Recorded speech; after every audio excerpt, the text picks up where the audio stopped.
नमस्कार। सब থেকে আগে পুরো বিশ্বে থাকने वाला প্রত্যেক সনাতনী ভাই বোনকে আমার নমস্কার এবং প্রণাম। আর যত বয়স্ক মহিলা এবং পুরুষ আছেন তাদের পা ছুঁয়ে আমার প্রণাম।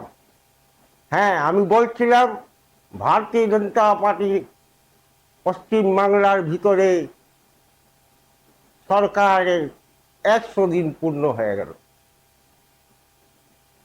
কত বড় চ্যালেঞ্জ ছিল জানেন ভারতীয় জনতা পার্টি পশ্চিম বাংলার উপরে।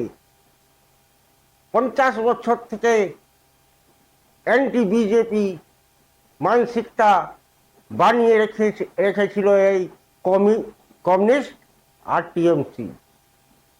আর আমরা এইবার পুরো জোর শোর থেকে আমাদের আরএসএস, বিশ্ব হিন্দু পরিষদ, এবিপি, भारतीय जनसंघ, भारतीय जनता पार्टी, तारपरे भारतीय मजदूर संघ सब मिले एक बछर धरे निजेके लागिए निजेके खापिए आमरा लेगेछिलाम कि ना एइबार भारतीय जनता पार्टी सरकार पश्चिम बांगलार उपरे আনতেই হবে, নইলে আর পশ্চিম বাংলাকে বাঁচানো যাওয়া অনেক মুশকিল আছে। সব থেকে বেশি আমাদের চিন্তা ছিল পশ্চিম বাংলাকে আস্তে আস্তে করে পুরো বাংলাদেশি মুসলমান থেকে ভরে দিতে চাইছিল এই মমতা।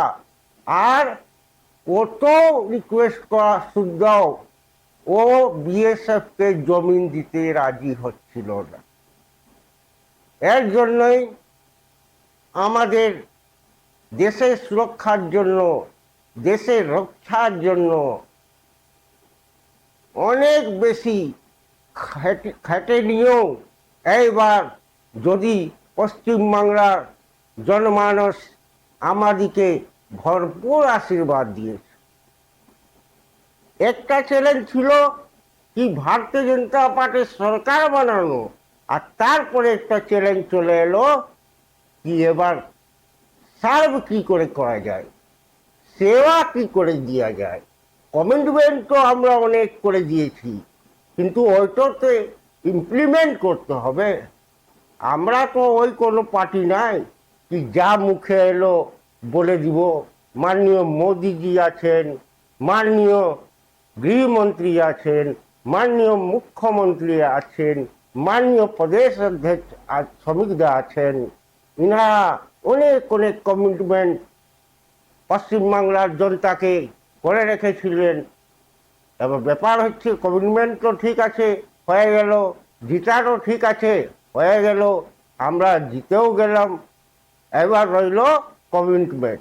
আর ভারতীয় জনতা পার্টি যেখানেই সরকার বানায় ফার্স্টের 100 দিনকে অনেক বেশি মানে মান্যতা দেয়।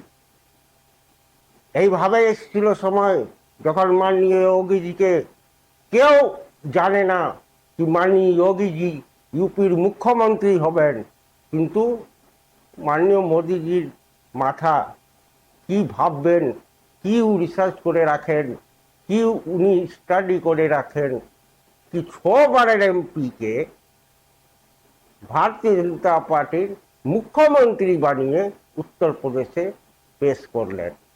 আর তারপরে যেহেতু ওখানেও অনেক মাফিয়ারা ছিল, অনেক ক্রিমিনালাইজেশন অফ মুসলিম ছিল, যেভাবে বাংলায় আছে, বাংলায় তো একদম ক্রিমিনাল কালচার মুসলিমের কাছে বানিয়ে দিয়েছিল।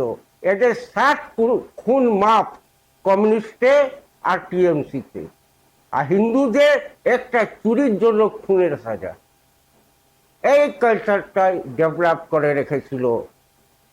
ওটাকে যোগীজি ওখানে ভাঙলেন। এইবারে এখানে জিম্মা দেওয়া হলো মাননীয় শুভেন্দু অধিকারী মহোদয়কে।